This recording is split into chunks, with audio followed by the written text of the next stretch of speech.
Hallelujah. දෙවියන් වහන්සේට ස්තුති කරමු. අපි මේ වෙලාවේදී අපි නැගිට දෙවියන් වහන්සේට මේ කාලේ බාර කළ ආරක්ෂා කරමු.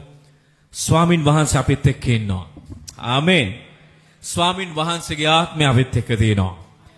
ස්වාමින් වහන්සේගේ පොරොන්දුව උන්වහන්සේ මේ වෙලාවේ අපිට සිහි කරනවා.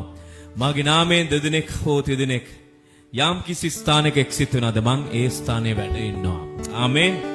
ස්වාමින් වහන්සේගේ ඒ ආත්මය අප තුල තිබෙන නිසා අපි ප්‍රීතියෙන් උන්වහන්සේට මෙහෙ කරන්න යනවා, ප්‍රශංසා කරනවා. ස්වාමිනී, අපි ඔබට ස්තුතිවන්ත වෙනවා, අපි ඔබට මහිමය දෙනවා, අපි ඔබට ප්‍රශංසා දෙනවා. ඔබ වහන්සේගේ පොරොන්දුව ප්‍රකාර ඔබ මේ මොහොතේ අපි මැද ඉන්න නිසා ස්වාමිනී ජේසුස් වහන්සේගේ නාමයෙන් අපි ඔබ වහන්සේට යාඥා කරනවා. පියාණන් වහන්සේ, සුදාත්මිනී, ඔබ වහන්සේගේ ආත්මය, ඒ ශෙකයිනා මහිමය ස්වාමිනී මේ ගෘහයන් අපිවත් වසා ගන්න ස්වාමිනී. අපි ස්වාමිනී විවිධ ස්වාමිනී මානසික තත්වයන් තුල මේ වෙලාවේ ඉන්නවා. ස්වාමිනී අපිට අභියෝගات එක්ක අපි මෙතන ඉන්නවා. ස්වාමිනී ලෝකේ තියෙන පීඩාවත් එක්ක අපි මෙතන ඉන්නවා. නමුත් ඔබ වහන්සේ අපිත් එක්ක ඉන්නවා. ස්වාමිනී ඔබ වහන්සේ කුණාට වෙදී අපිත් එක්ක ඉන්නවා. ගිනි මැද අපිත් එක්ක ඉන්නවා. අපි ඔබට මහිමය දෙනවා.